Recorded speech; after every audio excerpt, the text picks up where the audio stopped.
Okay.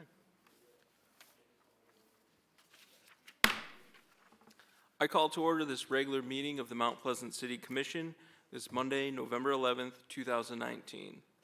I would first like to invite any veterans or current service members to the front to lead us in the Pledge of Allegiance, if there is any here today. If not, please stand for the Pledge of Allegiance. I pledge allegiance to the flag of the United States of America and to the republic for which it stands, one nation, under God, indivisible, with liberty and justice for all.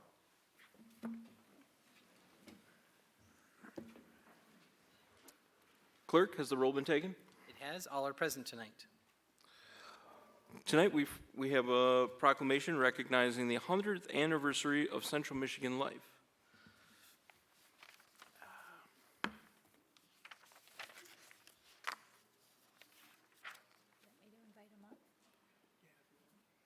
Any members that are here from CM Life that would like to join the mayor at the podium are free to do so. You can all come up. We saw, yeah, it was pretty cool. Yeah, of course, yeah. Cool. Yeah. Andrew, do you want to come up?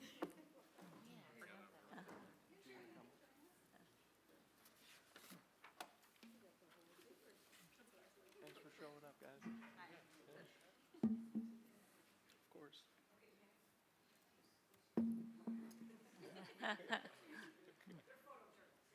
That's right. Okay. So first I'm going to read the proclamation and then we can do a photo.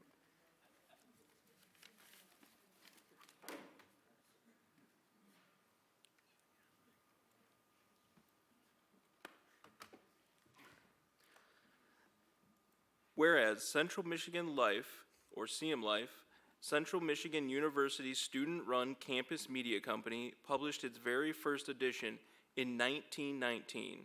And whereas, since that first edition, CM Life has been published and distributed at least twice a week during the spring and fall semesters with a circulation of approximately 7,000.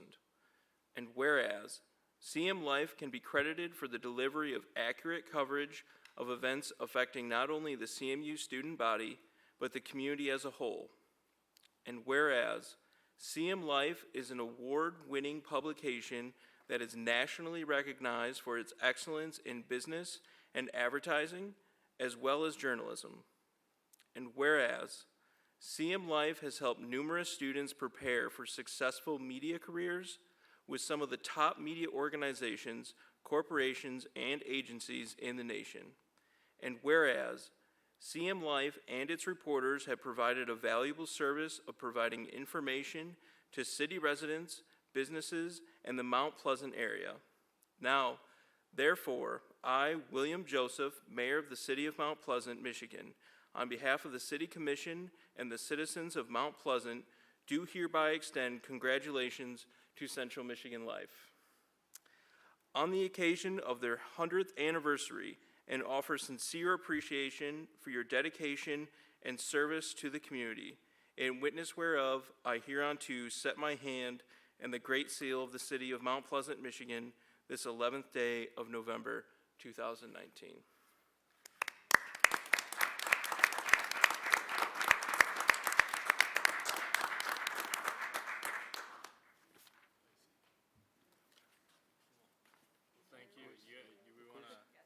Get behind, or should we go out here? Or?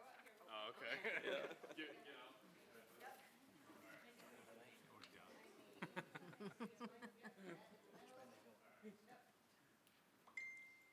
Catch you on the edge, Shabby.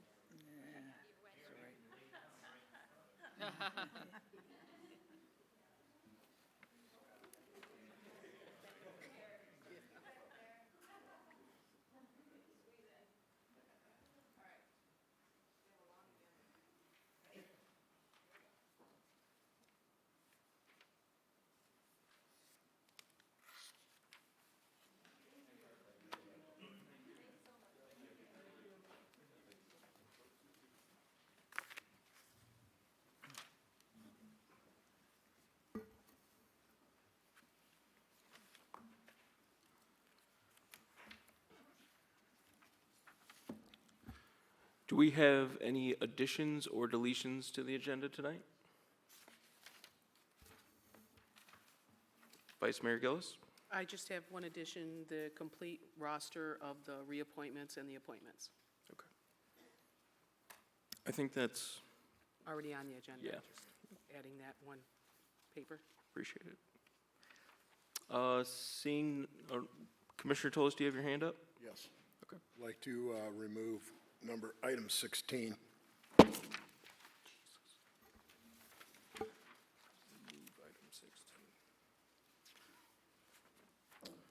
Is there a,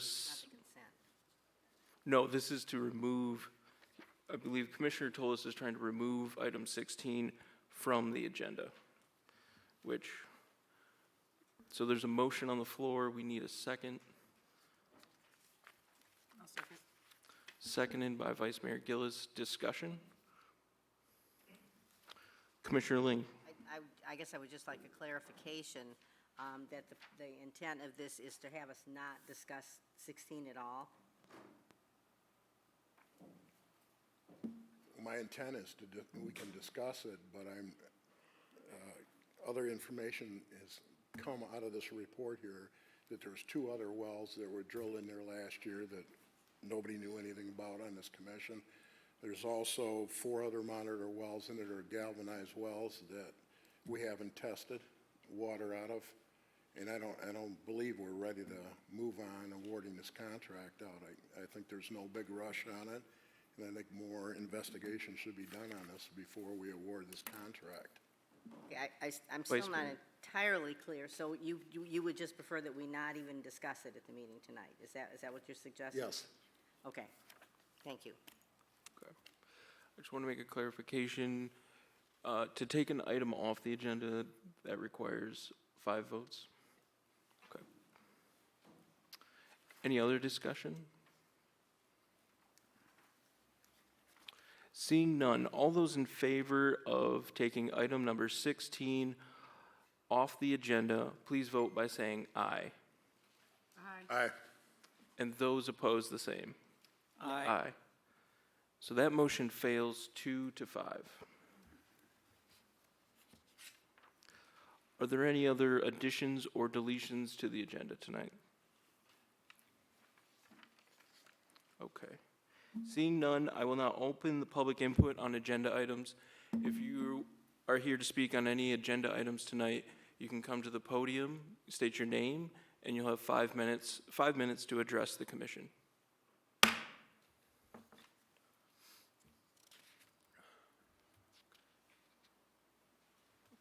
Seeing no one coming forward, I will close the public input on agenda items. Next on our agenda is receipt of petitions and communications. Manager Ridley, would you like to start us? Yes, on this section of the agenda tonight, you have the report on pending items, which includes 3 attachments. One is the monthly report on citizen complaints. The second is the report that you requested on the yield to pedestrian signs on Broadway Street. And you'll notice in the final recommendation from the Traffic Control Committee in regard to that, they have concluded that the pedestrian signs are the most effective method for attaining the goal of increased pedestrian safety and slowing traffic in the downtown area. So they're recommending that those continue to be in place as they are. And then the last attachment is the information that you requested at the last meeting regarding evaluating a exception to the sanitary sewer lead policy and the exception that I did end up granting for that property. In addition to that, you have correspondence received from Victoria Keenan regarding sustainability. You have correspondence from Doug LaBelle regarding the 2020-50 master plan, and I would indicate that that communication has also been shared with the Planning Commission and with McKenna and Associates as our consultants for the master plan. Item number 5 is the correspondence received from the Home Builders Association, and I would indicate that this communication came in after I had drafted all of the materials for item 20 on your agenda. And as I mentioned, I'll try to incorporate some comments regarding that communication when we talk about item 20. And then you have some minutes from various boards and commissions, including the July and October minutes of the Local Development Finance Authority, the August minutes of the Zoning Board of Appeals, the September minutes of the Tax Increment Finance Authority, the October minutes of the Traffic Control Committee, and the October minutes of the Parks and Recreation Commission. Thank you, Manager Ridley. Next is our consent calendar. Consent calendar items are items on the agenda that have an asterisk next to them. Are there any items that need to be removed from the consent agenda tonight? Commissioner Gillis. Vice Mayor. Vice Mayor Gillis, I'm sorry. Number 18. 18. Any other items that need to be removed? Okay. Manager Ridley, would you like to go through the consent calendar? Yes, we're recommending approval of the following items: the minutes of both the regular meeting and the closed session of October 28th. We're recommending that you set a public hearing for November 25th on a recommendation from the Parks and Recreation Commission, and that recommendation includes asking you to consider naming one of the softball fields at Island Park after Kay Bauk, who's been involved with Mount Pleasant softball for over 46 years. So tonight, we're just recommending you hold a public hearing on that recommendation. The next item on the consent calendar is we previously indicated that we've been working with Consumers Energies to review various contracts we have with them for service. And one of the ones they've offered for us is an opportunity that if we commit to move our city facilities to generator power on certain peak days, if we're requested, that they in turn would offer us a credit to our bill, whether we're asked to do the movement or not. And this would be limited to 5 times per year for limited hours. And we have permanent generators at each of the sites that they've requested it for. And the advantage to Consumers Energy is that way their peak days can be mitigated somewhat, and it impacts the amount of infrastructure they're required to have. So that's why they're willing to offer us a credit to the bill. So we're recommending 2 contracts tonight for the mayor for you to authorize the mayor to sign. One is for our wastewater treatment facility, which is actually a 4-year agreement and will save approximately $4,500 annually. The other contracts for the other 3 facilities, we wanted to try for 1 year before we commit to those for multi-years, and those would save us approximately $7,000 annually, and we would evaluate it in a year and possibly bring that back to you for renewal. I should mention that we do have a concern with one of the issues with the generator at City Hall regarding the location of the outgoing stack on the generator, and we've been looking to make sure that concern can be mitigated before we commit to doing this up to 5 times a year. So if you approve this tonight, we will hold off on asking the mayor to sign that contract until we're certain that design feature can be addressed. But having said that, we recommend you authorize the mayor to sign both contracts this evening, recognizing we need to address one issue with this building's generator before we actually move forward with it. And then lastly is the approval of payrolls and warrants. Commissioner Kulik. Move the consent calendar as presented. Vice Mayor Gillis. Second? Discussion? Vice Mayor Gillis. With the usage of the generator, and I know this is just a guesstimate, if we were to use the generator at all 4 locations approximately 5 times a year, not necessarily 5, would that still, the cost of running the generator, be less than the amount that we're going to be credited of $11,480? Yes, it would be. Okay, thank you. Any other discussion? All those in favor of approving the consent calendar tonight, please vote by saying aye. Aye. Aye. And those opposed, the same. That motion passes unanimously. Next on our agenda is a public hearing on the proposed 2020 annual operating budget. Manager Ridley, would you like to introduce us? I would just indicate that the proposed operating budget was given to you on September 9th, and it was made available on our website and at the clerk's office. So tonight is the opportunity for any public input on that proposed budget. And as you know, approval of the budget is not expected until one of your meetings in December. Okay. I will open this public hearing.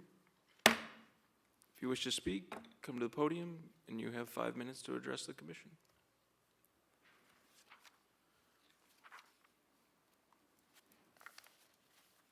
Seeing no one come forward, I will now close the public hearing on the 2020 annual operating budget. Our next public hearing is a public hearing on an ordinance to add a new subsection 154.410B4B, an amendment to table 154.410.A of the Mount Pleasant zoning ordinance to regulate recreational marijuana establishments as special uses and consider approval of the same. Manager Ridley, do you have any comments? Yes, earlier this year, you referred this proposed ordinance to the Planning Commission that would address the zoning regulations for potential recreational marijuana establishments. The proposed regulations are consistent with what was put in place for the medical marijuana facilities. The Planning Commission reviewed the proposed ordinance, corrected a couple of references where we made reference to medical when it should have been recreational.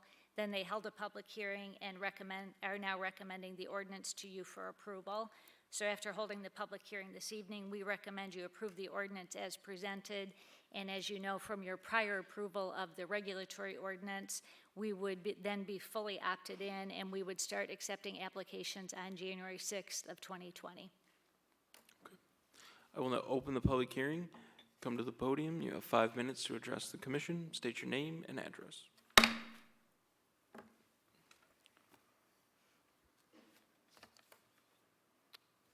Seeing no one coming forward, I will close the public hearing. And I would entertain a motion to adopt our new zoning ordinance sections. Commissioner Ling. I move to accept the proposed ordinance changes as presented. Commissioner Perschbacher. I second. Discussion?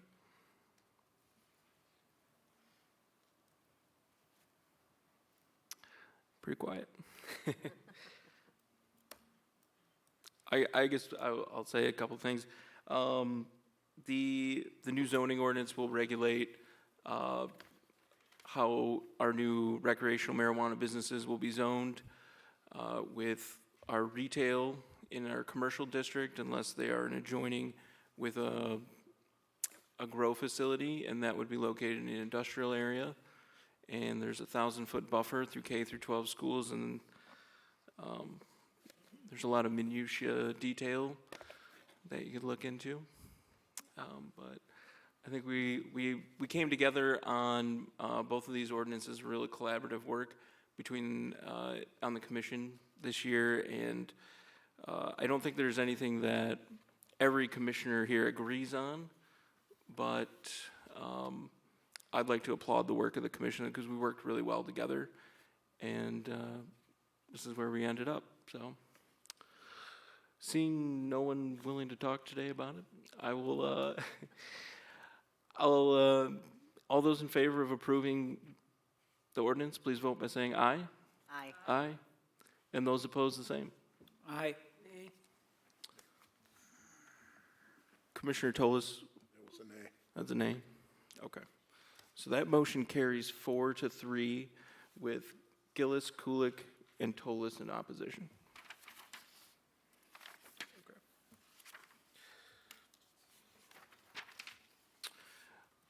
Our next public hearing is on an ordinance to amend Chapter 133, fireworks to comply with state law and consider approval of the same. Manager Ridley, did you have any comments? Yes, as I previously indicated at the last meeting, the state of Michigan amended the state fireworks law in December of 2018 and reduced the number of holidays in which fireworks are permitted outright, and also changed the hours on some of the holidays. So in order to bring our local ordinance into compliance with that state law, the city attorney drafted some amendments to our local ordinance. And so after the holding the public hearing tonight, we would recommend you approve it as presented so that it's in concert with the state law. We'll open the public hearing, and same as before.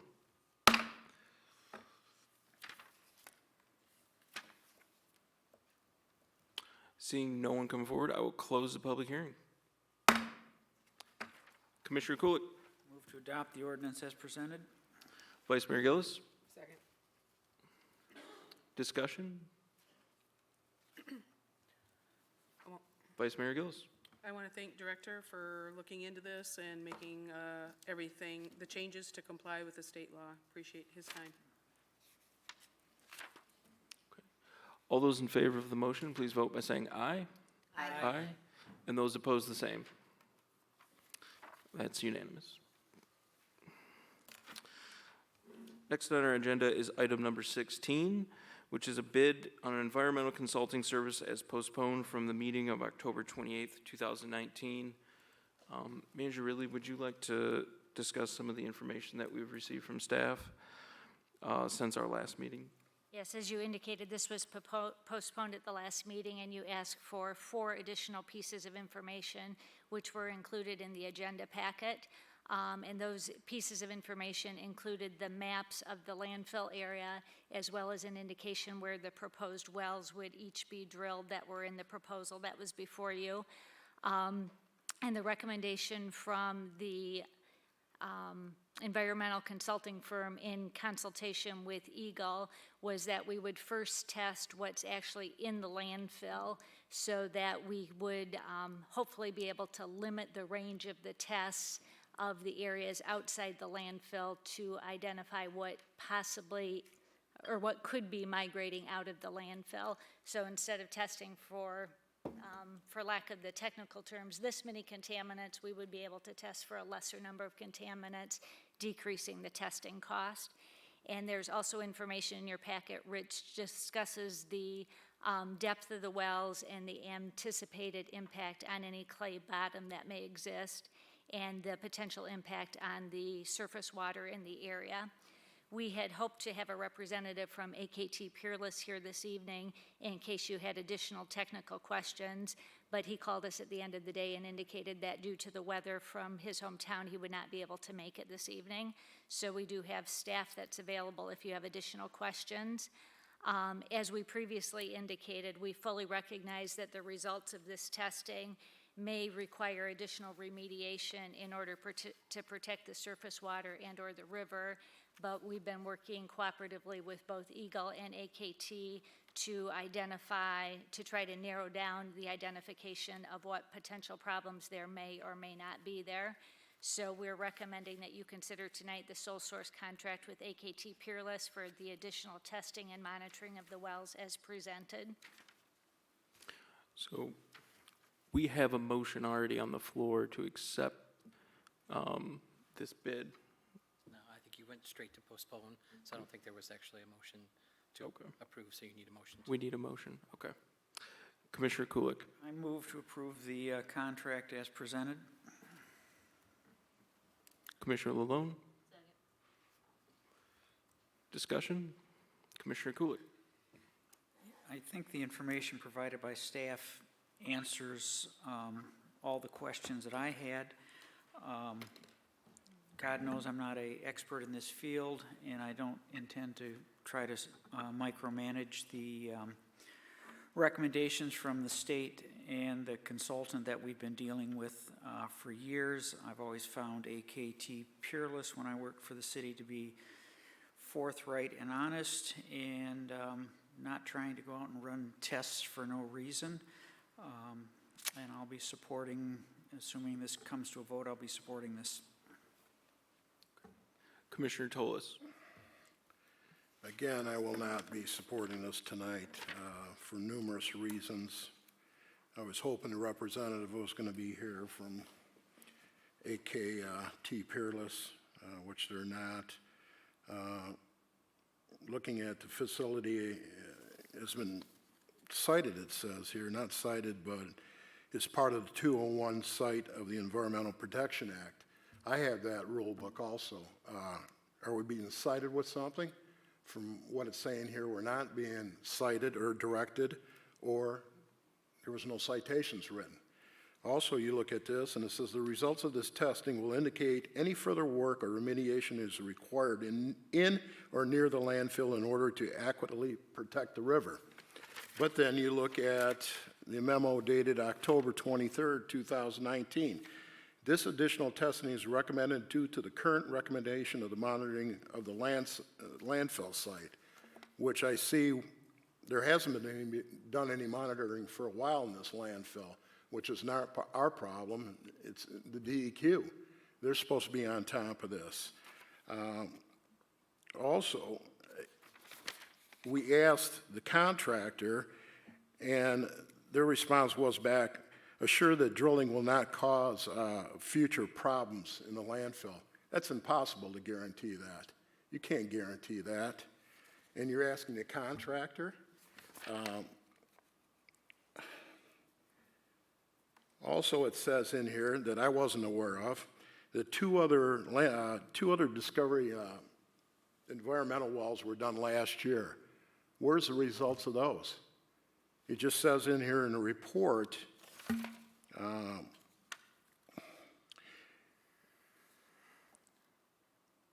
it says in here, we don't see any other COC problems because of the two tests that we did.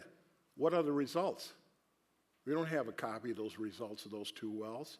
Then the contractor's telling you, well, we have 4 galvanized wells that are in that landfill right now that we can't take water tests from. Why can't we take water tests from them? They've been doing that for the last 45, 50 years before they've gone to PVC. There's just way too many open-end things in here, and I feel we don't need to rush on this, seriously. You're relying on one contractor, and I'm looking in here, laboratory analysis. You have projected 14 wells at the cost of $15,798. That's $1,128.42 per well to test. We do oil field testing that tests every horizon, even including BTEXs, for under $250 a sample. This is $1,130. We have no other bids. We have no other contractor to come in and look at this, and you need to look at it. We're spending $30,000 that might not be necessary to spend. You already have 2 wells that are drilling there. You have 4 wells outside the parameter that you can take tests out of, water tests, and have them analyzed for probably $3,000, $4,000, and we're going to spend $30,000? I just won't be voting for this. And what you can open up here is, you could open up a can of worms that could cost $30 or $40 million if you have to wind up relocating that dump. Are you ready to do that? Seriously?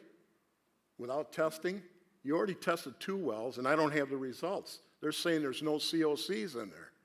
So that means there's no BTEX or other hard chemicals, and you have nothing from the DEQ. You have no direction from the DEQ.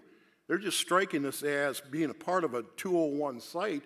That's from the pipes that were flowing groundwater out. Those now have been plugged. So now, are you in problems because we haven't been filing our environmental testing on the dump?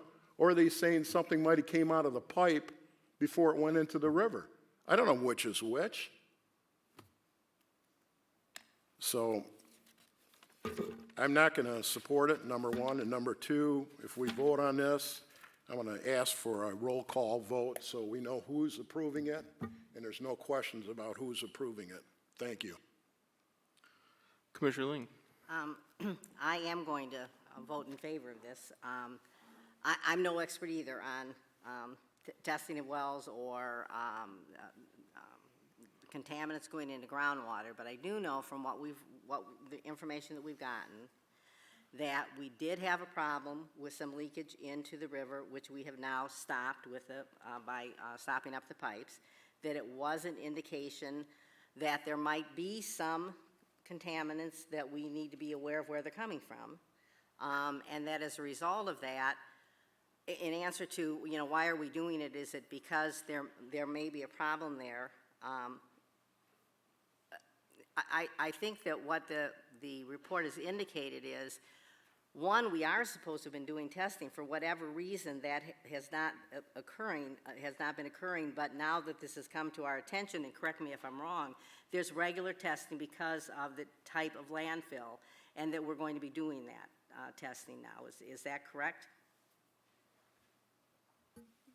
when they closed the wells, there was no ongoing tests, and there wasn't, that we know of, any requirement moving forward. There were some wells drilled at the time. To Mr. Tolis's comments, those are since degraded, which creates some other problems, but you're right, it stems from when there was chemicals found in the drainage pipes going to the river. We in fact tested those, found some chemicals, but when we plugged it off, now we just need to make sure that those chemicals aren't migrating to the river in some other way. Right. And I guess what I was trying to say was, and the laws require that once we've discovered that there could be a problem, that we do need to follow up on it. Yes.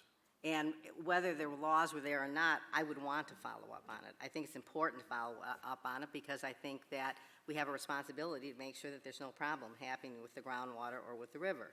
And I don't want to be an alarmist. I think what we're doing, the things that we need to do, and I don't think at this point there's a reason to be overly concerned, but I think we need to give ourselves and the residents assurance that we don't need to be concerned about it. So I think we're following the regulations by doing it. I have confidence in Peerless because of the work they've done for us before, and my understanding is the purpose of this is to reduce the total costs that we might have with testing, because by this, the wells that are being drilled, we can exclude certain chemicals that we might not have to test for depending on what the results are. So potentially we'll save money by doing this. It is going to cost some money. It is possible, I hope not, but it's always possible that problems will be discovered and we might have to spend some money in order to correct those problems. I think that's our responsibility, to make sure that we don't have chemicals going in the water that are contaminating the water. So, you know, I defer to Commissioner Tolis in terms of knowledge of well drilling. He's much more of an expert on that than I am. But I guess I would say I'm deferring to AK Peerless and our staff on what the history of the landfill has been and what we need to do in order to make sure we're protecting the river. So I hear what's being said, but I'm more comfortable at this point proceeding. Commissioner Tolis. Again, what violation are we in with Engel or the DEQ right now? That's what I'm asking the commissioners. There's no citation or no violation. So you're just proceeding voluntarily. And I'm saying you drilled 2 holes, and this is what the report's saying, no COCs are found, which means BTEX or any other items. So why are you proceeding, going to drill new holes? You already have 4 monitor wells there now. Test those 4 and the other 2 should be ample to prove to DEQ there's nothing there. Why are you drilling new holes? I just don't understand that. You're not directed by something, you're not cited. You don't do anything with the DEQ until they put something down in black and white, because I'll guarantee you what's going to happen. You're going to drill that parameter, you're going to find something. If you find something, then you have to drill the outer parameter, and you're going to wind up with a Superfund here. You're going to wind up spending $40 or $50 million because that dump's going to have to be moved. Right now, there's nothing. Well, we're going to drill holes to prove there's nothing there. Why should you have to? You already have holes there. You have the 4 holes and the other 2. And I'm saying, where's the results of those 2 holes? It's saying, well, it was only household rubbish that was put in there. I can tell you there's more than that. There was scrap metal that was thrown in there, batteries, there was all kind of waste that was put in there because there was no regulations back then. And I don't know how you would feel to go ahead with this and don't have a problem with it. You could start a major problem. And I'm saying right now, if you have those 2 tests right now, you have 4 existing galvanized wells that are in there, take water tests out of those and see where you're at first before you proceed with spending $30,000 that might not even need to be. If you take tests out of those 4 and those show nothing, these show no heavies in it, why pursue with anything? What are you contaminating? Nothing. It's held right there. That's my only point. It just doesn't make any sense whatsoever to me. I do this day in and day out, and you're listening to a contractor, and that's what they're in the business of, drilling holes and testing. That's all they do. I mean, I can go get 3 companies that give you 3 different opinions. You only have one, and it's $30,000, people.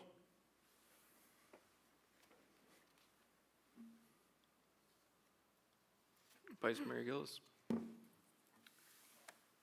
And on another note, there's 30,000 reasons why AKT wants to drill those holes, because they get $30,000.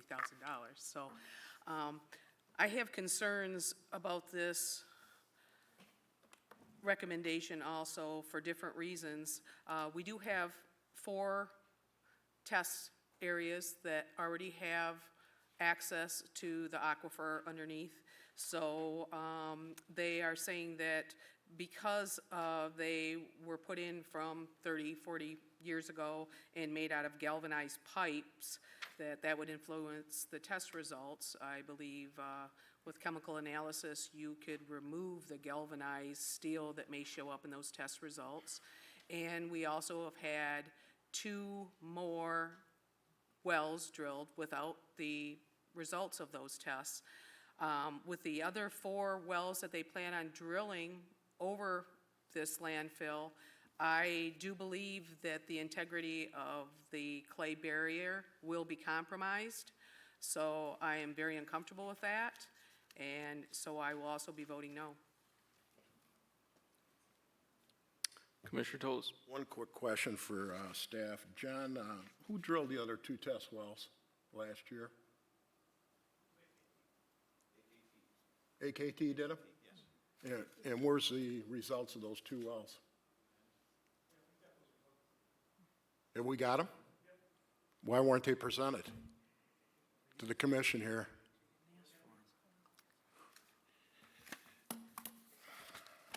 I guess I would like to clarify a couple things on the proposal from AKT Peerless.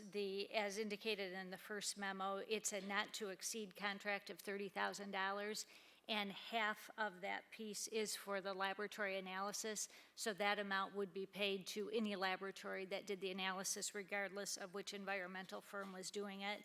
And our goal in doing the testing within the landfill first before going outside is hoping to be able to bring that number of analysis and number of testing that needs to be done to a lower number, so that we wouldn't have to spend the full $15,000 on the laboratory analysis.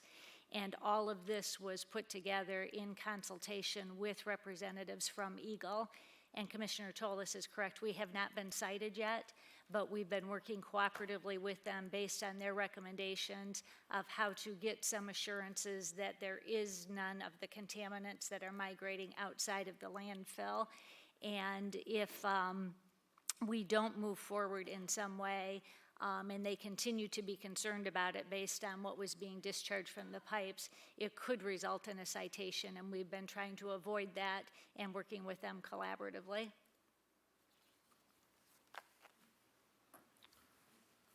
Vice Mayor Gillis. Just to clarify, the 2 wells that were drilled at the west perimeter of the old landfill did not have any COCs that they were concerned about.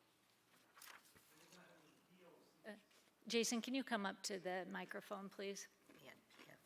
This is Jason Moore. He's our Assistant Director of Public Works and has been working with AKT on this and Eagle. So those test results didn't have any VOCs in them, and we'll be testing within the landfill area for COCs, contaminants of concern. And so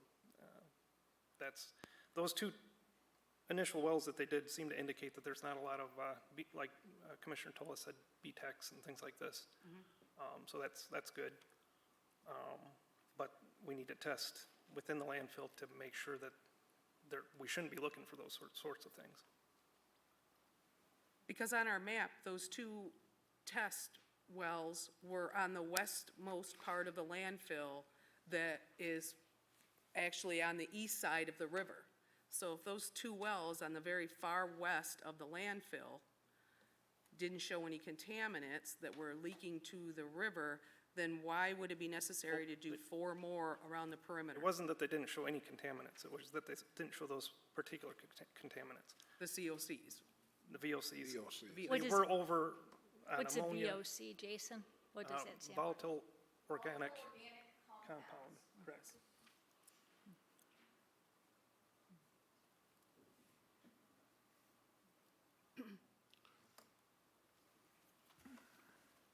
Commissioner Toles, do you have your hand up? Again, there's no VOCs found, there's no BTECs found. Those two are outside the parameters, so that means nothing's leaking in that direction going towards those two wells. It's very simple. Just take water tests out of the 4 existing wells you have in the landfill right now and have them tested.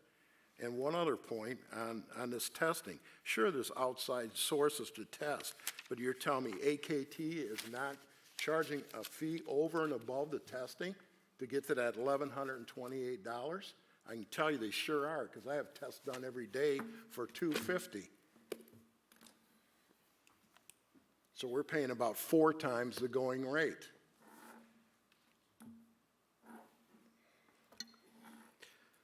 John, did Just as a quick comment, the BTEC, some of the VOCs, those are a lot less expensive than, say, when you're doing PFAS where you're measuring in parts per trillion. There's a considerable difference in expenditures. When we did some of the initial samplings of chemicals flowing from the pipes, it was boron, selenium, and PFAS that were our concerns, not BTECs and some of the more simple ones.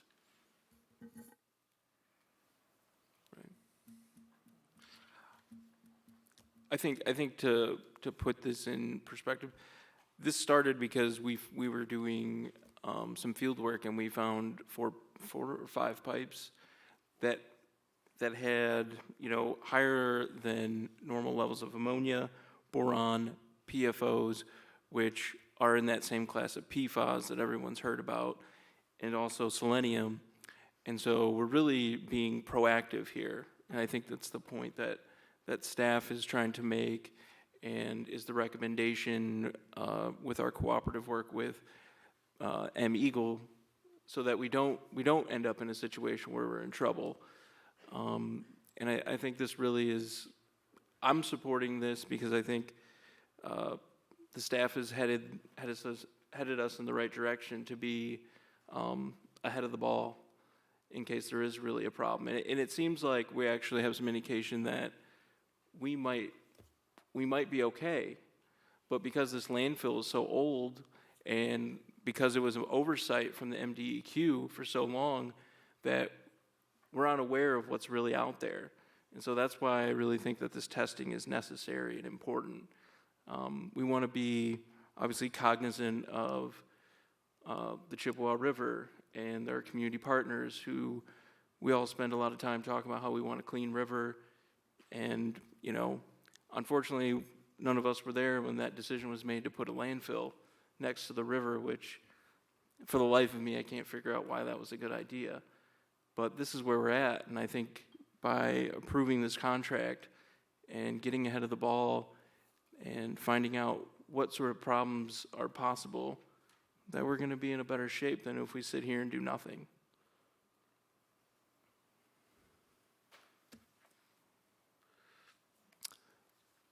Commissioner Toles. So it's better to spend $30,000 than spend $2,000 or $3,000 to test the 4 wells you have in that dump right now. Is that what you're telling me? And you have no baseline whatsoever on that river. You have a refinery that could leach stuff, which it did leach stuff into the river, which could be in that bank. But you have no baseline right now to show it's there. When we drill a well on a piece of property, before we even do anything, we do baseline assessment and drill holes. And we show what's there. If you don't, then you have a problem down the line. There could have been something existing there now. And you have no baseline to prove it. I won't say any more because I'm just beating my head against the wall and nobody's listening, but go ahead and do this. And when it turns out to be a $40 or $50 million cleanup, whoever voted for it can be liable for it. I'm done. All those in favor of the motion, please vote by saying aye. Aye. Aye. And those opposed, the same. Aye. So that motion passes 5-2, Toles and Gillis. Thank you, Jason.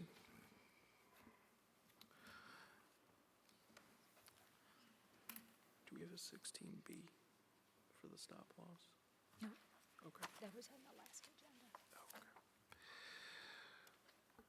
Next on our agenda is item number 18, which is to consider authorizing the mayor to sign a letter of support for the Neighborhood Enhancement Program grant application.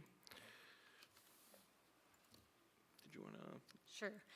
Staff identified a grant that is available through the Michigan State Housing Development Authority, and the award can be used for various neighborhood initiatives. And our request, if awarded this grant, would allow the city to offer grant awards to homeowners in the identified area for exterior improvements to their property.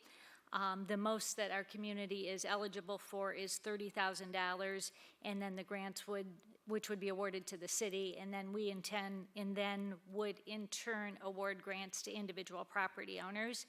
The grant deadline for this application is December 5th, so all we're asking you for this evening is that we recommend you authorize the mayor to sign the required letter of support for the grant application, and if we are fortunate enough to receive it, then we will certainly bring back additional information to you on the grant eligibility guidelines before we roll it out to the public. Vice Mayor Gillis. Motion to have you sign? Commissioner Kulik. Second. Discussion. Commissioner Kulik. Nancy, is the 30,000 the total grant, or is there admin money on top of that? I believe it's our total grant amount, total. Okay. Usually in the past, they had a grant amount, and then there was, like 4% or 5% admin that they would give you on top of that. I believe that's our total to cover both. I could just clarify, the MSHA gives you the opportunity to request admin funds. We were intending to just request the 30,000 be entirely devoted to the program.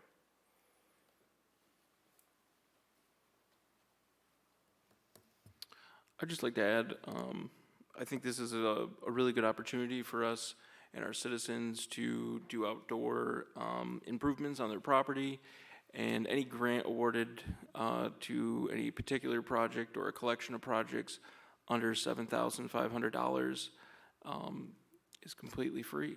So pretty excited about that. You can do a lot of improvements for that kind of money. No, you can't.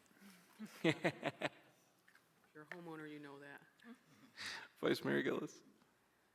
I would like to thank staff for looking into this grant. This is particular to the west side, and for those of you that know the city, the west side is in some need of some help and some improvements and some extra monies available to homeowners on the west side. For 4 years while I've been a city commissioner, I have constantly asked for us to help and improve neighborhoods as we give monies to downtown for facade improvements and fire safety grants, as we give tax abatements to Parcel B, as we allow finance authorities to collect taxes and capture taxes from their areas. It seems like our neighborhoods are the last ones on the list and have not been giving any priority for the 4 years that I've been here, and since 2005 when I joined the Planning Commission. We did have a grant that allowed homeowners to reclaim rental properties for an incentive to try to increase home ownership. That has been put on hold for about 3 years now because some community members were taking advantages of that grant money through loopholes that existed in the way it was written. We have not taken up that task to try to make those funds available to people that are looking to convert rental units to single-family owner-occupied. But I'm glad to see that something is coming about for neighborhoods to improve the exterior premises. And please look forward to, if we are granted this by MSHDA and our Lansing crew, we will be having information not only on our website, but on the newsletter for those homeowners that can take advantage of this. So thank you again, staff. All those in favor of approving the motion, please vote by saying aye. Aye. Aye. And those opposed, the same. So that is unanimous. Next on our agenda is item number 19, which is consider grant acceptance from Game Time, sole source purchase of playground equipment, and budget amendment for the same. Manager Ridley, would you like to introduce this one? Yes, the playground equipment at Sunnyside Park is scheduled for replacement in 2020 as part of the approved capital improvement plan, and it's in the proposed 2020 operating budget. Game Time has offered the city another opportunity, though, similar to what we've taken advantage of before. And that opportunity is that if we place the order by the end of this week and take delivery by the end of the year, they will in essence provide a buy one, get one free opportunity for the city.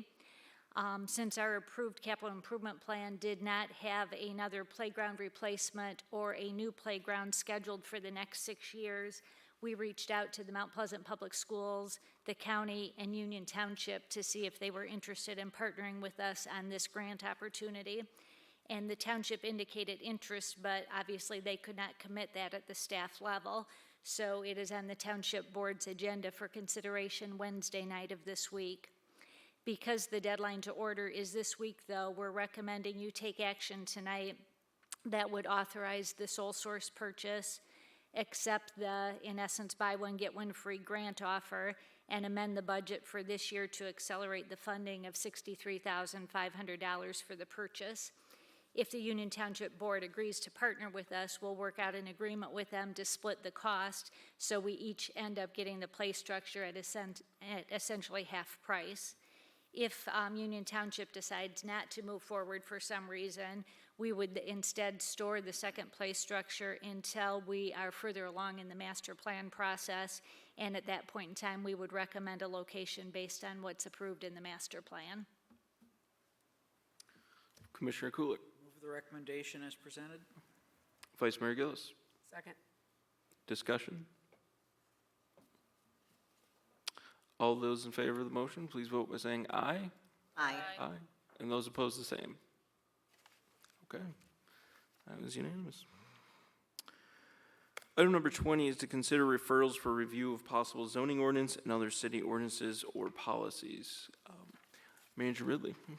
In your last agenda packet, we provided a summary response to some of the concerns that have been raised to you via written communications from business property owners.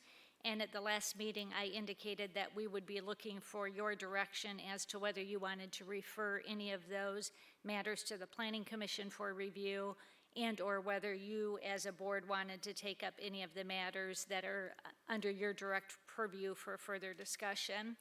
And so in this packet, we summarized 4 potential zoning ordinance issues and 3 other issues that are either ordinance or policy related, and crafted motions for you to use if you decide you want any referrals.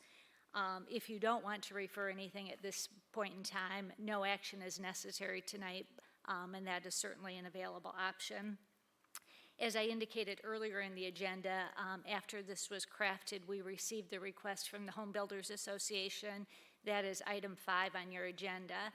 And I didn't have an opportunity to rewrite the recommendation, but I would indicate the following information regarding that request.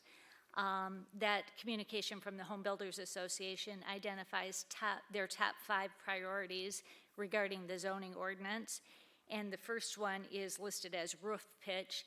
And as you'll recall, this item was just reviewed by the Planning Commission, and a change in the roof pitch was recommended to you, and you approved it. So I'm not sure that additional review is necessary at this time. The second item was garage orientation, and this matter has already been referred by you to the Planning Commission and is scheduled for their discussion in December. The third item is listed as setback orientation, and I have to admit we're not exactly certain what this means or what character districts this might be of concern in, so I believe we would need additional information and details from the Home Builders Association in order to fully understand this request. The fourth one has to do with commercial frontage and setbacks, and I believe this is consistent with the item outlined in the previous memo, which addresses the building to the lot line in the CD4 and CD5 districts, which will be addressed if you decide to refer that matter. And then the last one has to do with parking lots. And again, as you're aware, the Planning Commission just reviewed the zoning ordinance requirements related to parking lots and recommended an ordinance amendment to you that you approved that allows the reconstruction of parking lots without having to change the location. As we discussed at that time, compliance with other ordinance requirements is still required, but like number one, I'm not sure if additional review is necessary at this time.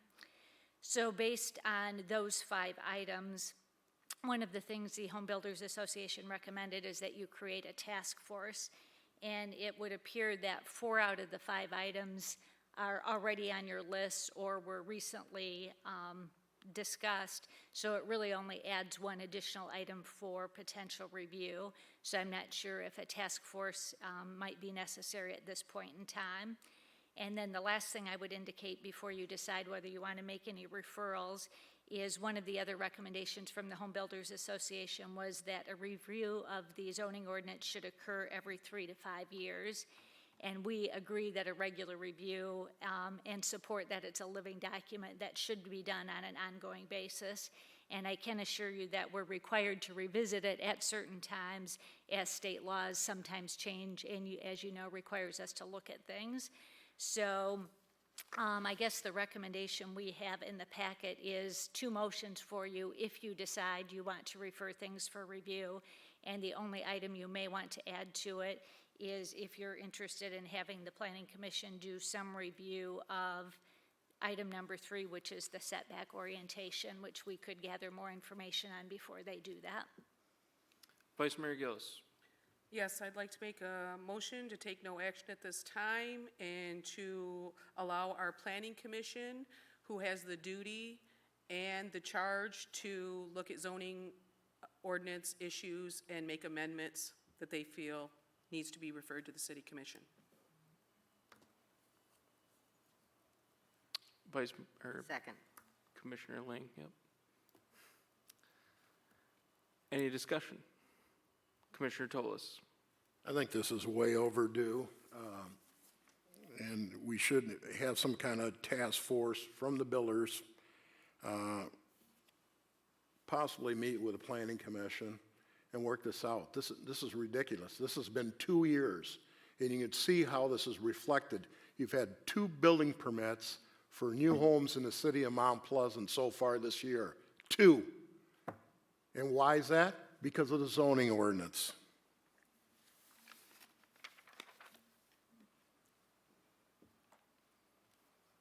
Commissioner Ling. I agree with Vice Mayor Gillis that this is primarily the purview of the Planning Commission. I know they've been involved in doing reviews, and that's why some action has been taken. I do think it is important that all zoning ordinances be looked at periodically, as the city manager said, every 2 or 3 years. And we said when we passed this new zoning ordinance that at the end of 2 years we'd like to do a review of it, and my impression is that's what the Planning Commission is doing. I actually appreciate the letter from the Home Builders Association. I think the appropriate way to address issues is to meet with staff. I believe that our planner met with them and they discussed what some of the concerns were, and they sent back a letter indicating what their concerns are. So I think the Planning Commission does need to take a look at those things and to address some of the follow-up that the city manager mentioned. For example, finding out exactly what the setback issues are and what changes they would like to look at. But I agree at this point at least, I don't think we need a task force because most of those specific issues have been addressed. And I guess the other thing I would say is that we have heard, I agree with Commissioner Toles, we have heard some of the same issues a number of times, and we do have a joint meeting with the Planning Commission.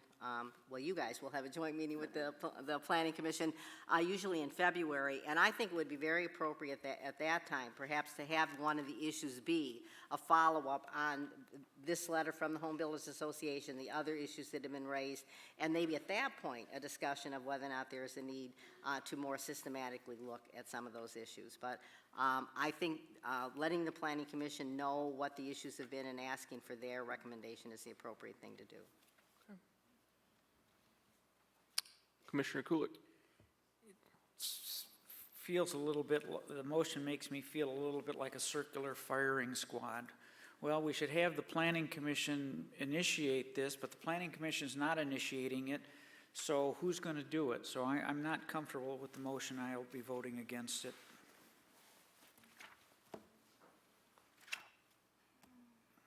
Vice Mayor Gillis. We have people appointed to the planning commission that deal with the zoning ordinance every month. I do believe we have been responsive to the builders' concerns and the developers in the city and have changed ordinances to accommodate their concerns. It just seems that we never can do enough for the developers in this town, and they pretty much want to create their own zoning ordinance and give it to us at the city level and have us do what they tell us to do. I don't think that is good for the community. I don't think that is good for our taxpayers. And I do think we have to have some balance between what is good for the city and what is good for the developer and how they profit on their projects. Some of the things that we had incorporated in the zoning ordinance did set up extra costs for building a home. We had a developer last year who was charged with building a home in the Project 2000, one a year. And we had it come to the city commission to allow him to wait a year and took that off his plate and worked with him so that he could have some solutions to some concerns he had with the zoning ordinance. We have changed roof pitch. We have changed the driveway width at the street. And some of these ordinance changes were because of our stormwater.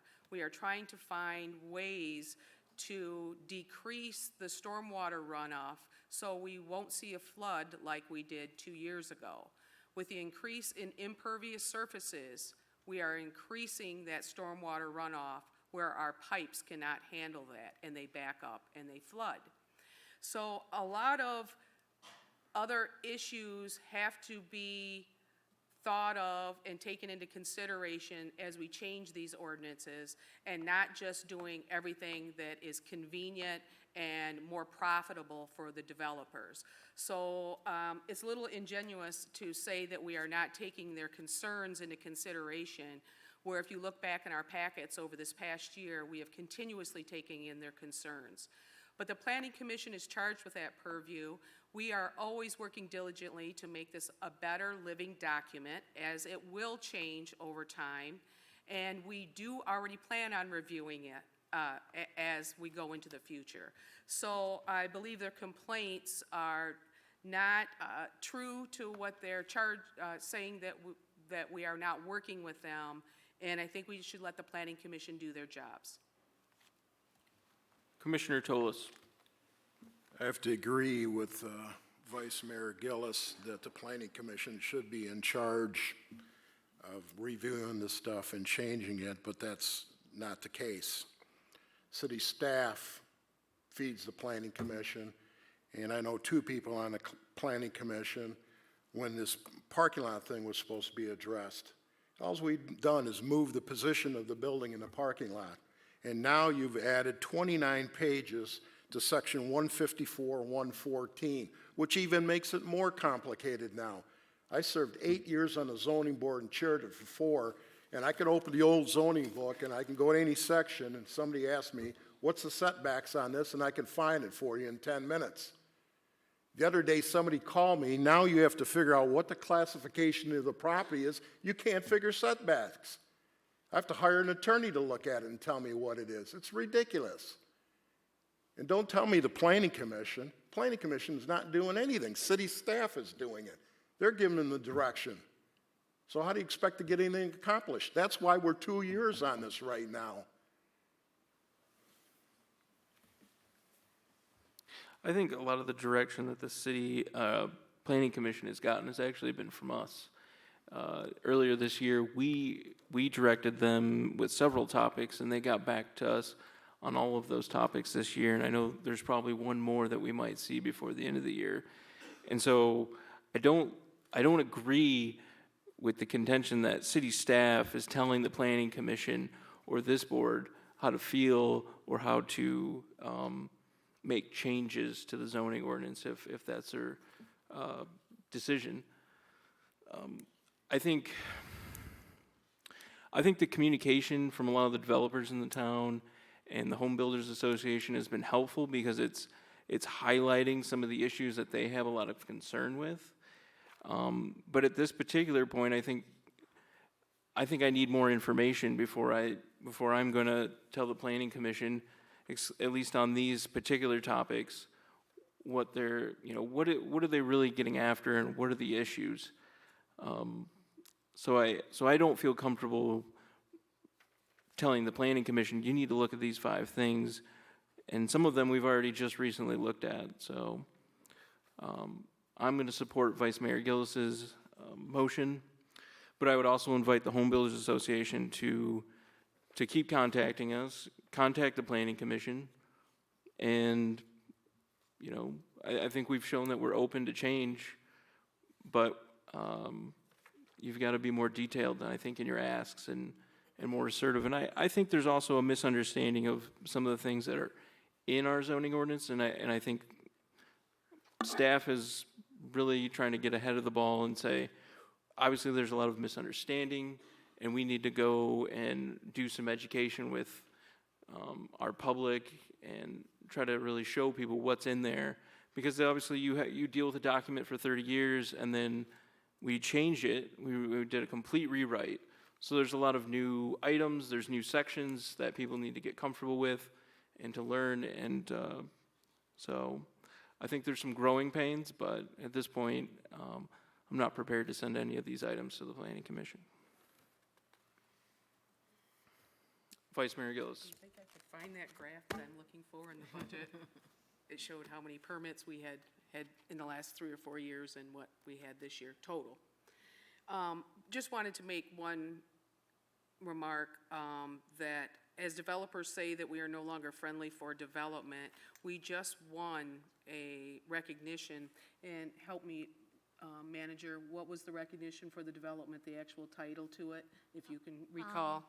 I think the one you're referring to is from University of Michigan Dearborn about e-cities. Is that the one? Yes. For entrepreneurial, and it's based on tax growth, and I don't remember the other categories that are in it off the top of my head. I'm sorry. That's okay. I was trying to remember it too. So we have won awards for development within the city. And Vice Mayor, the chart you were looking for isn't in the budget, it's actually in the commission packet. With this agenda item, I was just trying to get to the page myself. It's on page, I don't have page numbers on mine. Oh, yeah, 96 is the Planning Commission summary, and 97 is the building permit summary. Okay, thank you. Yep. Yeah, year-to-date building permits, year-to-date is 358, or total permits versus 482 of last year. I think we can head into a vote.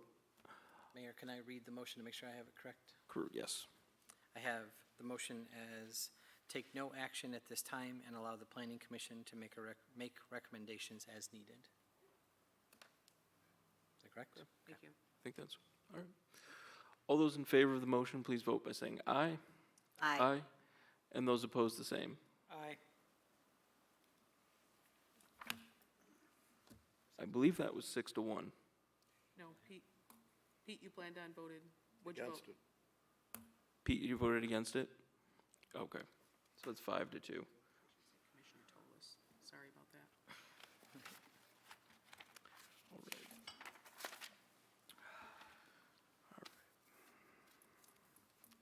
Next on our agenda is item 22, which is consider resolution supporting fee recommendations for recreational marijuana establishment applications.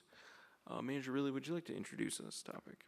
Yes, as I previously mentioned, we will begin accepting applications for recreational marijuana establishments on January 6th. And the ordinance includes a provision to set an application fee for those applications as they're submitted. So we're recommending that the application fee be set consistent with what we had for the medical marijuana application fee, which is $200, based on the similarities in the application process. There is one difference between the two ordinances, though, as you are well aware of, in that in the recreational business, the legislation requires us to have a merit-based process if we receive more license applications than licenses that are available. And that merit-based process is outlined in the ordinance and requires a lot of additional information from the applicants, and all of that information has to be reviewed by the three-person committee that's set up in the ordinance. So in those instances, if we have a situation where we have more applicants than licenses available, more applications than licenses available, we would recommend that an additional fee be put in place to cover that additional time, and that additional fee is estimated at $1,000 based on our best estimate of the amount of time it will take to work through that merit-based process. And this recommendation is consistent with our fee guidelines in covering our estimated full cost of that additional review that may be needed. Commissioner Kulik. Move to approve the resolution to set the application fee for recreational marijuana establishments at $200 as presented, and a $1,000 additional application fee for applications when the number of applicants exceed the number of licenses available. Commissioner Loon. Second. Commissioner Kulik. I sort of envision early January, you guys getting slammed big time with hundreds, maybe 1,000 applications. I don't really know. Do you even have the staff to do this if we set this fee at $1,000, and how long will it take if we get a couple hundred applications? It really depends on how many applications we get. Of course, that depends whether it's a distinct, different application or just different address Locations, application, correct, right? yeah. Okay. Yeah, so it's hard to anticipate at this point.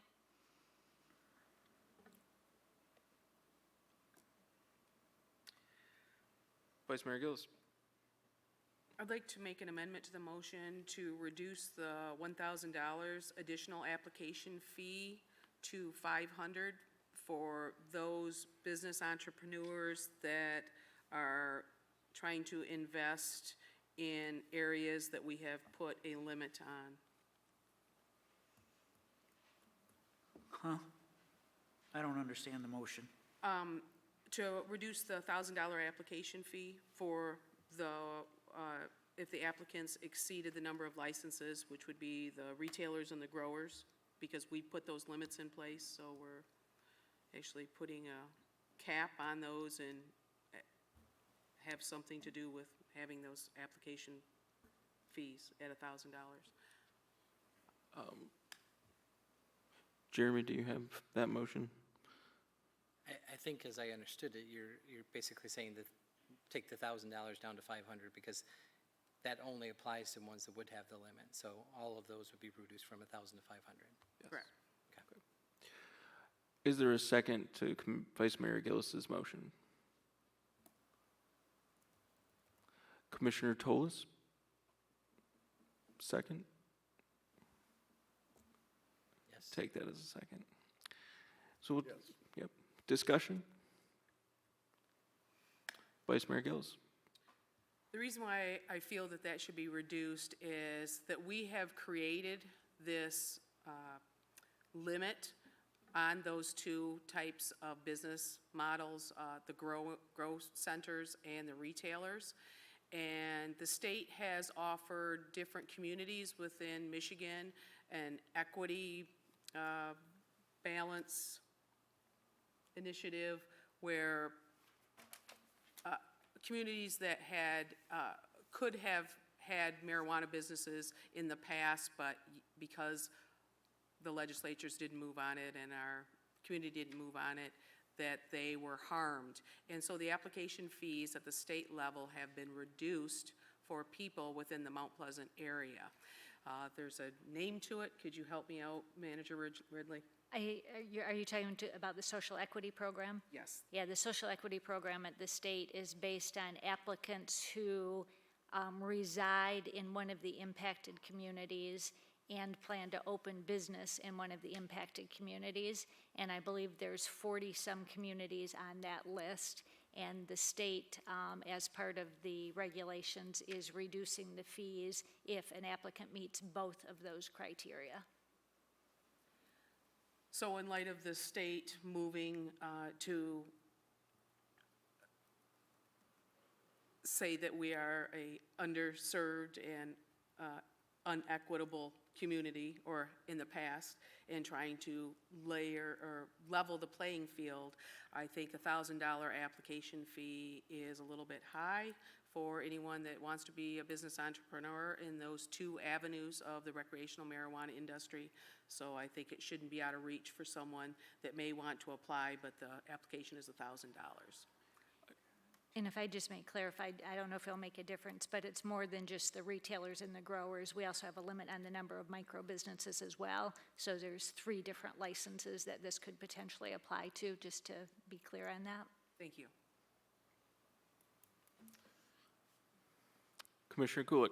We've worked for 3 years now, 4 years now, to try to set our fees so that they cover our costs, so that the general taxpayer isn't carrying the load for services that they don't use. This is another example of, well, since I like dope, we're going to let people smoke dope and we're only going to charge them half price. I'm voting no. Vice Mayor Gillis. Actually, I was trying to be like the state with the social equity program and acknowledge that this has been an underserved community.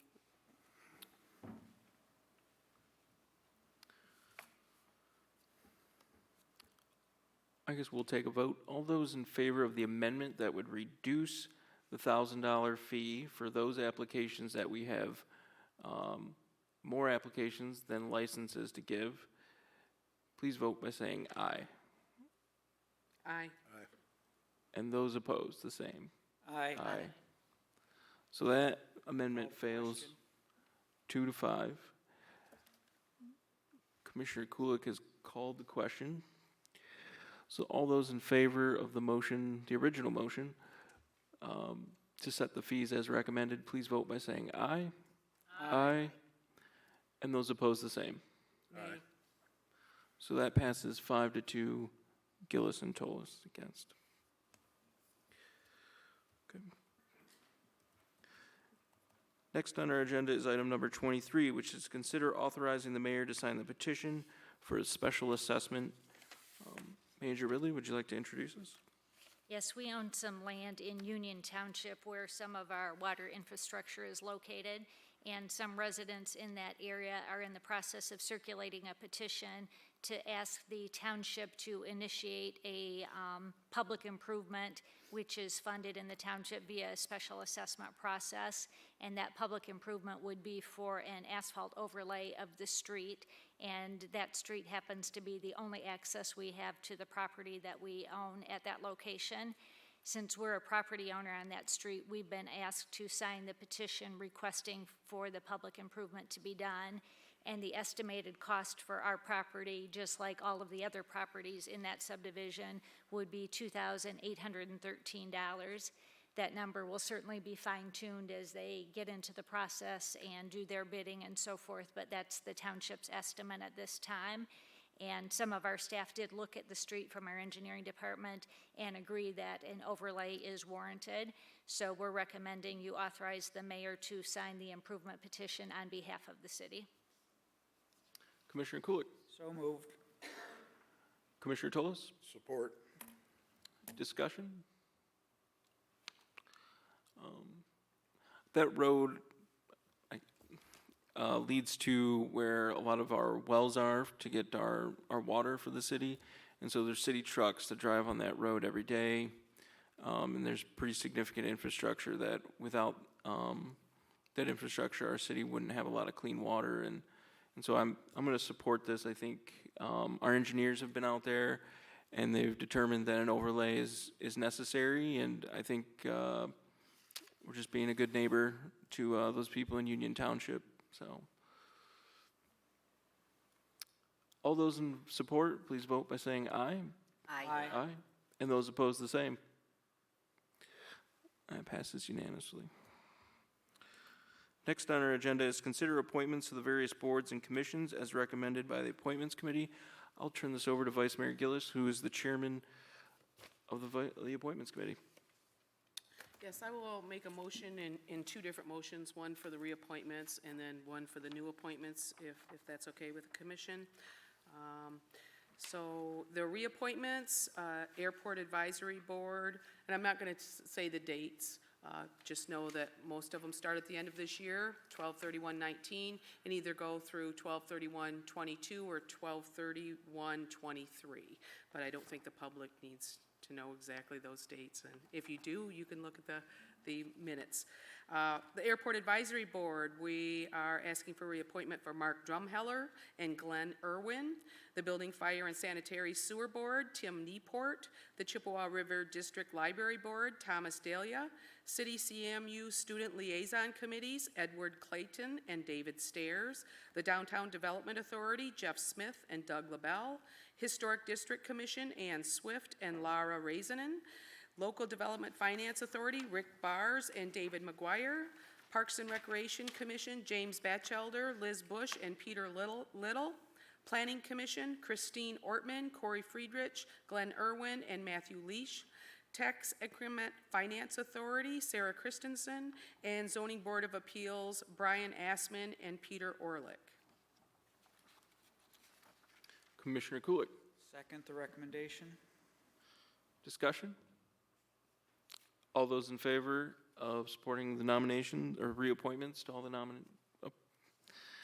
all those in favor of supporting the appointments for reappointments, please vote by saying aye. Aye. Aye. And those opposed, the same. That is unanimous. And the second motion will be for our new appointments, and that will be for the Isabella County Transportation Commission, our ICTC, Dennis Adams, who is in the chambers this evening. Thank you, Denny. And Parks and Recreation Commission, Brian Mitchell. Commissioner Kulik, Second the nominations. discussion? All those in favor of the appointments, please vote by saying aye. Aye. Aye. And those opposed, the same. That is unanimous. Thank you, Commission. And thank you to our new appointments and people who are being reappointed for all the work you do for the city.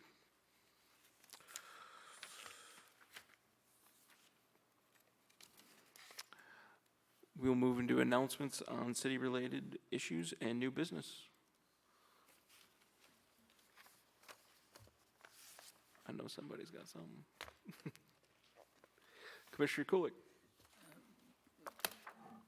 Nancy, if we don't get a break with this snow, will we be doing a spring leaf pickup?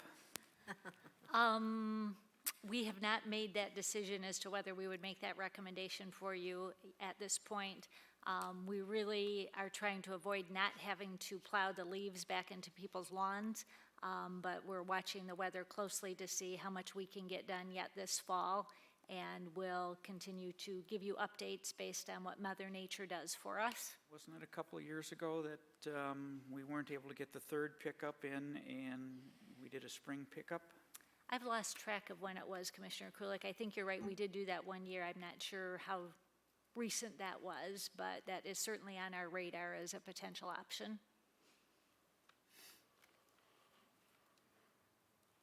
Vice Mayor Gillis. I just want to ask Director Zhang to please make sure that leaves that I just put out in the road this weekend don't end up in my front yard. Could you please make sure that doesn't happen?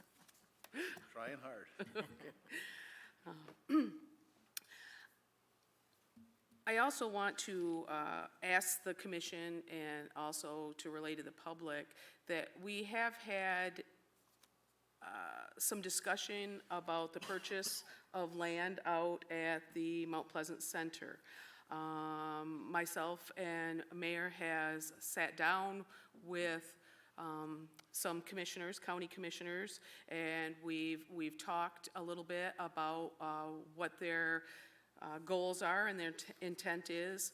And I have received, I've talked to a couple commissioners about what they thought, and I know Mayor has also, yet sometimes we get conflicting views because we're sometimes on different pages or we have different experiences. And rather than taking it secondhand from someone who said that another commissioner said, yeah, they were interested, another commissioner said, no, they're interested or not interested, and yet not all of us have had the same information from these commissioners as the two of us have, that I was wondering if it might not be better and more transparent to the public and our taxpayers that we have had this discussion. I do not like to do anything on the sidelines. That is one of my problems with the EDC when we have people come and want to make an offer on a piece of property that we are not privy to. I mean, if we wanted to go to the meeting, it's not like those meetings are private, but a lot of times the city commission is left out of the loop, and then it's interpreted that we haven't had any possible other developments, like for example on parcel B. And so I feel very uncomfortable that the two of us are the only ones that have heard the information and the presentation, and I would like it not only to be transparent to the public, but I would also like all of us city commissioners to have the same information and have the same opportunity to ask questions of our county commissioners and what that could be used in the future for, or open up the dialogue because other people may have some ideas that the two of us didn't have. So I'm wondering if that would be favorable for us to have a presentation about the purchase of a portion of the regional center and then go from there so the public knows where all their elected officials feel on that subject. Would that be something that other commissioners are desire to learn about and listen to? What are you asking specifically? Like, I'm asking for, would you like to know about what, we've been privy to discussion, and would you like to know about it firsthand rather than secondhand from the mayor? That's what I'm asking you. Yeah. Okay, great. And Commissioner Toles, would you like to hear that presentation? Absolutely. Okay. I believe it's more, transparency is the best motto, and sometimes when I have I don't like to be the only one with information, and I don't like the two of us to be the only one with information. So I'd rather it be out in the public when it is not privy to closed session, so. Commissioner Ling? I guess I would just suggest that maybe we want to check, you might want to check with our county partners about this discussion and where they're at on it, because They were willing. Last week when we met, Okay. they were willing. Mayor did not want them to make any presentation. I did. I want us all to have that information, and I want the public to have that information, and we can go from there. But, so, Commissioner Kulik? Nancy, has the memo of, the memo of understanding been approved by the state yet? And until that time, we really can't do anything, correct? We are still waiting to hear back from the state on the final sign-off of the minor amendments to it, and we have not received that sign-off from the state yet. So it's premature to be talking about sales until that memo of understanding is in place, it would be my opinion. Well, I guess I would clarify, we also don't have an official, ask from the county. They were interested in maybe doing a presentation on what they were, thinking, but there's nothing in writing, there's no, there's nothing for us to formally consider, so. and my concerns were when you're getting it relayed from a double set of eyes and ears, everything can be changed by your own bias. What I may speak to you and give you information might have some effect by my own bias of what I'm telling you, as well as will. So I just wanted you to all be aware and have the information as we did. Nothing has been set in stone, just something on the back burner that we may want to consider and also let the public know. We would like to work, I personally like to work collaboratively with our county commissioners. They do a lot for us, and we would, I hope in turn, consider some of their efforts as well.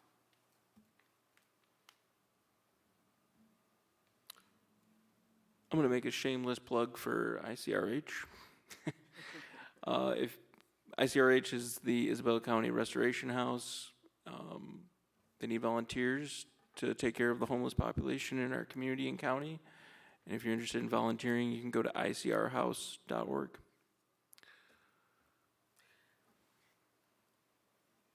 Vice Mayor Gillis? I will again ask, is there 4 commissioners who would like to hear from our county commissioners regarding this rather than getting their information secondhand? I'm going to have to admit, I feel a little bit in an awkward position at this point. I guess I'd almost feel better if it was the county coming, if the county wanted to come to us Yeah, they and did. say, They can we asked. make a presentation to the They asked last week. Okay, well, I said yes, he said no. I don't want to, So, I don't, I don't want to get so- into So the I- middle I of a kinda- family fight here, but. no, I just, that's why I wanted to bring it to the entire city commission, because Yeah. I think we all should be aware of that, and, So I want to clarify is we didn't commit to saying no, we didn't commit to saying yes. There was basically we were asked if we would, consider having them come, and we were going to look at, our timeline for the MOA, our timeline for different considerations, and really see if, because they want to build a jail the next year, and so does it make sense? you would know that. Even at the most, for them to do that. But Commissioner Kulik.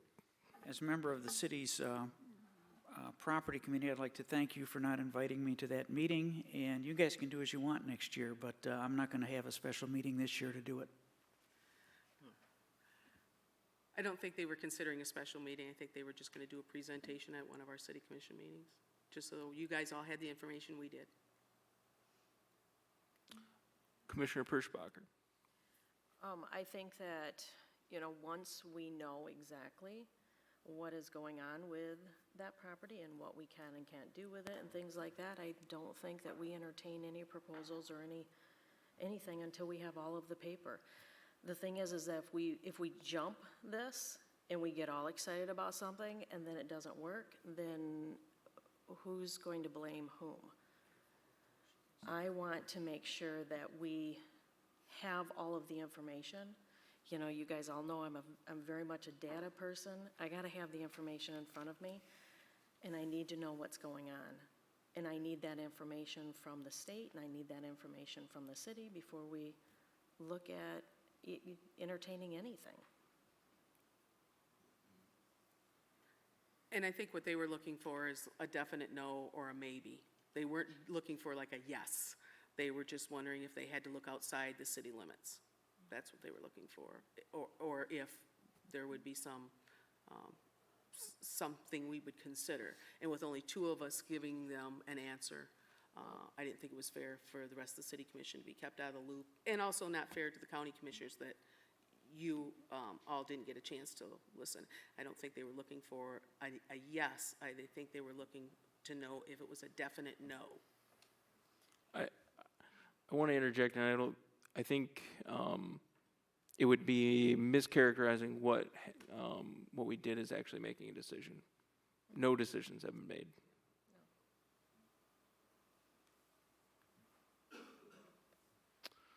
Okay, well, since that didn't go anywhere, I would like for the city commission to entertain and staff if we were to eliminate the EDC and take their purview and charge on for ourselves or staff, specifically Bill Merdeza as our economic development director, so that the times when we are selling city land, it falls on the elected officials who make that final decision.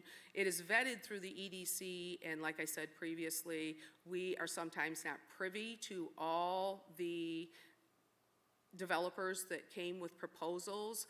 We only see the one that EDC sends to us. We only have one commissioner that is representing us as a 7-person board, and that is usually the mayor. So I do believe that it isn't valuable for the EDC to decide when or why not we would allow one proposal to get to the city commission, yet another one not to get to the city commission. And I do believe there has been instances in the past where it hasn't been transparent what the EDC's intent was or what they favored. So in order to take conflicting views for the people who are on the EDC and the careers that they have chosen, to make sure that that does not come into play on who gets a proposal and who doesn't, I believe the elected officials can take on that charge along with the help of our economic director. And what that would look like, I'm not asking for anybody to decide a decision right now, but what that would look like if that would be possible. And thirdly, I would like to thank all our veterans out there and all our armed forces, both men and women, who keep the United States the wonderful nation that we are and keep the people of America safe, and their dedication and their patriotism and their service to our country we will always be in debt for. Thank you, veterans.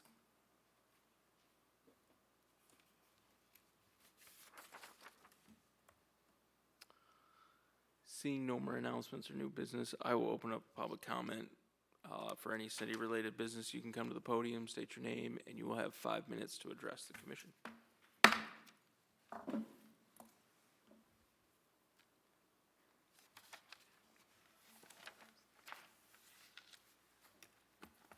My name is Wendy Robertson. My address is 813 Southmore. I was originally going to come here to suggest that in addition to the drilling of the wells for ATK Peerless, that you also consider spending a little bit of money to do some non-invasive geophysical surveys to figure out the extent of the bottom of the clay liner or the clay layer that it appears that you guys have. But hey, I'm here and I've got 5 minutes, and y'all's conversation kind of scared me.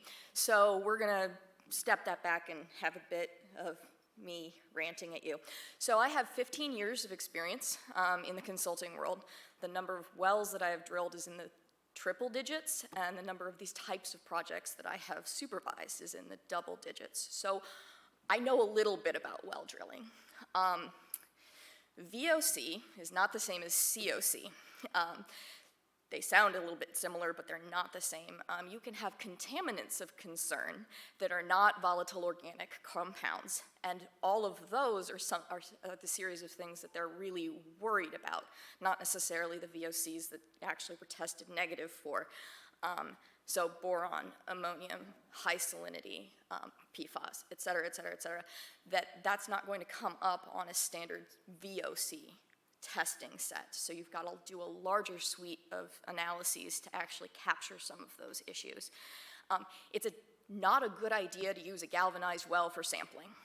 You can end up with false positives that cost you way more money than if you went ahead and drilled the PVC and went and did those types of testing, because part of what galvanized will do is it'll corrode over time when you have high salinity, which is very typical in landfill leachate, and it can actually pull metals off of those, and you can end up with false positives for a whole bunch of series of things that you really don't want to remediate when you don't have to. So just put PVC in. What was the other thing that I was going to say? Oh, so just because there's two wells on one side of this thing does not mean the groundwater flow is not going north. They don't have enough information to be able to say right now what direction any groundwater mound might be going, and so part of the reason why they want to line the entire thing is to figure out what's there and then where it might be headed. When you cap those clay tiles, you basically capped the fastest route of flow. You didn't necessarily cap everything. You can still have diffuse groundwater flow that could be permeating and having contaminants go through that you aren't capturing simply by capping those pieces, and that's what you need to find out whether or not you actually have. Finally, we don't move landfills. This is not going to be a $30 million super fund project. That's not what you would do in a situation like this. Your more likely scenario would be something like pump and treat. So the suggestion to scaremonger into saying that there's going to be $40 million down the pipe is also kind of disingenuous. That's all I had to say. You guys have a nice evening. Thank you. Thank you. Yeah, thank you.